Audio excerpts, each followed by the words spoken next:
우리 말씀 연구소 말씀 묵상 예배에 참여하신 여러분을 주님의 이름으로 환영합니다. 이제 함께 경건한 몸가짐과 마음가짐으로 주님 앞에 겸손하게 나아갑시다. 상한 갈대를 꺾지 아니하며 하나님은 영이시니 예배하는 자가 영과 진리로 예배할지니라. 아멘.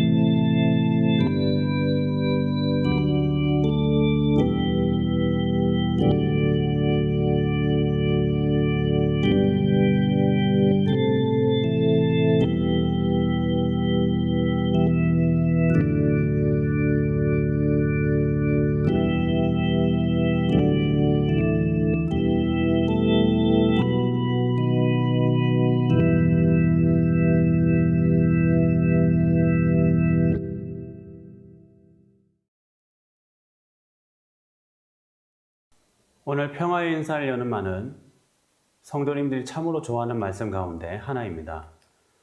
상한 갈대를 꺾지 않으신다는 말씀은 찬양의 가사로도 우리에게 잘 알려져 있기도 하죠. 이 말씀을 읽을 때 예수님의 자비로운 사랑을 떠올리기도 합니다. 상한 갈대를 꺾지 않고 꺼져가는 등불도 끄지 않는 자, 그 자는 앞선 이사야 말씀에 따르면 하나님께서 선택하신 자입니다. 그 자는 이러한 행동으로 세상에 정의를 베풀겠다고 말하고 있습니다. 정의라는 말은 참으로 무거운 말이어서 우리는 이 말을 들을 때마다 나와는 상관없는 말로 여기기 일쑤입니다. 정의를 광장의 열기를 이끄는 위대한 이의 전유물이거나 위대한 희생을 이루는 탁월한 지도력이나 희생으로 생각하기 때문일 것입니다. 그런 정의관 앞에서 하나님은 상한 갈대를 꺾지 않는 것, 꺼져가는 등불을 끄지 않는 것이 정의라고 말하고 있습니다. 이게 무엇을 의미합니까? 참 정의는 바로 아주 하찮은 것을 돌보는 일이라는 것이죠. 내가 미처 돌아보지 않는, 그러나 하나님께서는 관심을 갖고 계시는 그 하찮은 것을 사랑과 연민의 마음으로 돌아보는 것, 그것이 바로 우리가 할 수 있는 정의입니다. 이러한 정의는 바로 누구나 할 수 있는 정의라겠죠. 하나님의 백성으로 정의를 이루는 일은 결코 어렵지 않습니다. 우리가 큰 일을 하는 것이 정의가 아닙니다. 내 주변을 돌아보고 그 누구도 돌아보지 않는 것에 관심을 갖는 것이 정의의 시작입니다. 오늘 나의 도움이 필요한 자들이 있습니까? 그들에게 먼저 손을 내밀어 보고 그들을 위해 먼저 기도해 보는 것이 어떨까요? 정의는 그렇게 시작되는 법입니다.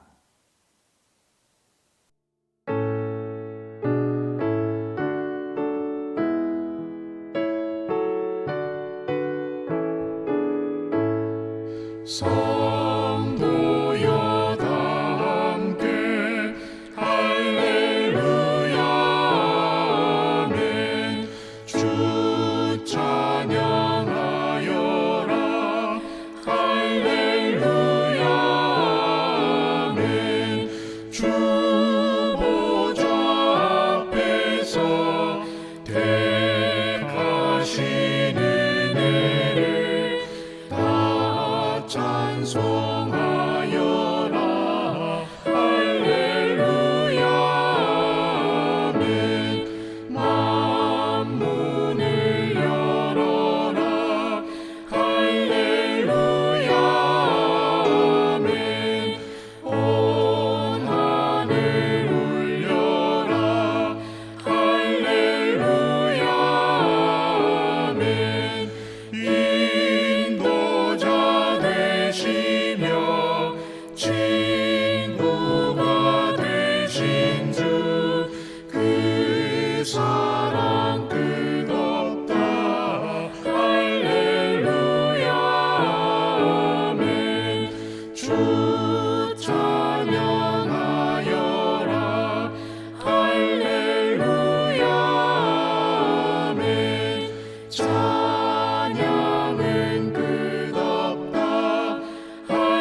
하나님이 오늘 우리에게 주신 구약의 말씀은 이사야 25장 5절입니다. 이제 받들어 읽습니다. 하나님의 말씀을 귀 기울여 들으십시오. 마른 땅에 폭양을 제함같이 주께서 이방인의 소란을 그치게 하시며 폭양을 구름으로 가림같이 포악한 자의 노래를 낮추시리로다. 하나님이 오늘 우리에게 주신 신약의 말씀은 누가복음 1장 51절에서 52절입니다. 이제 받들어 읽습니다. 하나님의 말씀을 귀 기울여 들으십시오. 그의 팔로 힘을 보이사 마음의 생각이 교만한 자들을 흩으셨고 권세 있는 자를 그 위에서 내리치셨으며 비천한 자를 높이셨고. 이 말씀을 통해서 하나님이 우리에게 은혜해 주시길 원합니다.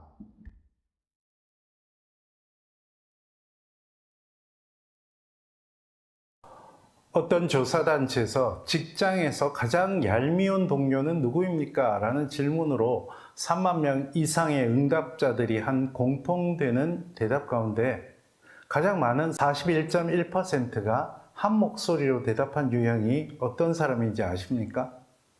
바로 상사 앞에서는 굽실거리고 자기보다 낮은 사람에게는 함부로 대하는 사람이었습니다.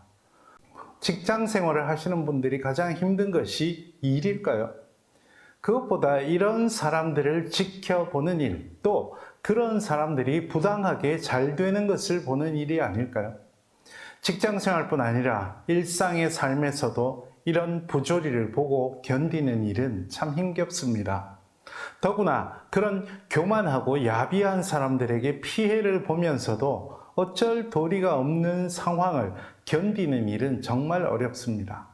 아무리 신앙생활을 열심히 해도 번번이 이런 일 때문에 고통을 토해내는 일이 우리 삶에서는 참 많은 듯 합니다. 이런 삶 가운데서 우리는 어떻게 해야 할까요? 오늘 구약과 신약의 말씀에서는 그에 대한 해답을 우리에게 분명히 알려줍니다. 먼저 이사야서의 본문을 봅시다. 이 본문은 조금 더 넓게 보면 24장부터 27장에 이른바 이사야의 소묵시록 안에 들어있죠. 그래서 임금이신 여호와 하나님의 마지막 날 통치 현실을 보여준다고 알려져 있습니다. 그 하나님이 통치하는 현실이 어떠한지 그 보기를 오늘 본문에서 한 가지 알려줍니다. 곧 이방의 모든 세력, 그러니까 하나님을 인정하지 않는 모든 세력을 잠재우시고 구름이 더위를 가리듯 모든 포악한 자들을 낮추신다는 것입니다. 여기서 한여름 내리쬐어 숨도 못 쉬게 하는 태양열로 비유되는 포악한 자는 이 세상에서 권력을 가지고 또 그러려고 다른 사람들 위해서 거들먹거리는 사람들을 말합니다. 그러니까 앞서 말씀드린 대로 우리가 사는 세상에서 부조리하게 득세하는 사람들을 말하겠죠. 하나님의 통치가 이루어지면 그런 사람들의 잘못이 다 드러나고 하나님은 그렇게 부조리하게 세상에서 득세하는 사람들을 다 낮추실 것입니다. 신약 성경의 본문은 그 다음 단계를 말해줍니다. 이른바 마리아의 창가로 알려진 이 본문은 성령으로 예수님을 잉태한 마리아가 세례 요한을 잉태한 엘리사벳을 찾아가서 한 노래 가운데 한 구절이죠. 이 노래에서 마리아도 이사야서의 본문처럼 하나님의 통치가 이루어지면 이 세상에서 교만하고 권세를 누리는 사람들이 흩어지고 낮아질 것이라고 말합니다. 그리고 하나님의 통치 아래에서는 이 세상에서 비천한 사람들이 높아질 것이라고 분명히 고백합니다. 여러분, 이것이 우리의 희망입니다. 그렇게 될 것을 우리 모두는 믿습니다. 그런데 그 희망만으로 현실이 달라질까요? 그렇지 않죠. 그러면 이런 부조리한 현실은 어떻게 해석하고 어떻게 이겨내는 것이 맞겠습니까? 여러분, 영화 밀양을 기억하십니까? 남편이 죽고 남편의 고향 밀양에 딸과 돌아와서 정착하려던 주인공 이신혜는 딸마저 유괴범의 손에 잃고 말죠. 겨우 신앙으로 그 아픔을 추스리던 주인공 신혜는 체포되어서 수감 중인 유괴범을 찾아가서 용서해 주려고 합니다. 내가 오늘 여기 찾아온 건요, 하나님의 은혜와 사랑을 전해주러 왔어요. 그런데 거기서 마찬가지로 신앙에 귀한 유괴범에게서 충격적인 말을 듣습니다. 정말 고맙습니다. 준이 어머니한테 우리 하나님 아버지 이야기를 듣게 되니 참말로 감사합니다. 저도 믿음을 가지게 되었거든요. 하나님이 이 죄 많은 놈한테 손 내밀어 주시고 그 앞에 엎드리가 지은 죄를 회개하도록 하고 제 죄를 용서해 주셨습니다. 유괴범이 벌써 하나님께 용서를 받았다고 말을 하는 것이죠. 이 말을 들은 주인공은 충격을 받습니다. 주인공 신혜는 그때 자신이 용서하기도 전에 하나님이 무슨 자격으로 이 사람을 용서하느냐며 격분하죠. 여러분, 오늘 우리 모습도 그러하지 않을까요? 오늘 본문 말씀의 약속을 우리는 다 알고 믿습니다. 종말이 되면 하나님이 분명히 공정하게 심판하실 것을 압니다. 그런데 우리 삶 가운데서 어떻게 그런 부조리와 불공정을 이겨낼 수 있을까요? 역설적이게도 바로 오늘 본문 말씀에 그 해답이 있습니다. 우리의 가치관이 이 본문 말씀에 깊이 뿌리 내리고 있어야 한다는 말입니다. 과연 심판주 하나님을 믿으면서도 밀양의 신혜처럼 혹시 우리가 심판주의 자리에 서려 하고 있지는 않습니까? 우리가 바라는 때, 우리가 바라는 대로 세상의 잘잘못이 가려지기를 바라고 있지는 않습니까? 여러분, 오늘 본문 말씀 앞에 다시 서 봅시다. 그리고 과연 우리가 정말 심판의 권한을 온전히 하나님께 맡기고 그분 나라의 현실, 그 가치, 사랑, 공정, 공평, 정의에 우리의 삶의 초점을 맞추고 있는지 되돌아보아야 하겠습니다. 이제 본문 말씀을 다시 조용히 묵상하며 본문에서 들려주시는 하나님의 음성에 집중해 봅시다.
이름 찬양해 여호와 이름 찬양해 여호와 이름 찬양해 귀한 이름 찬양해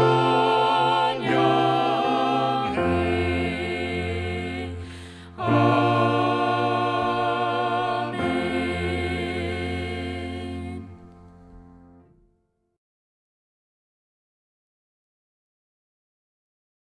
우리 삶이 힘겹고 서 있기조차 어려운 것이 우리가 겪는 고난 때문일까요?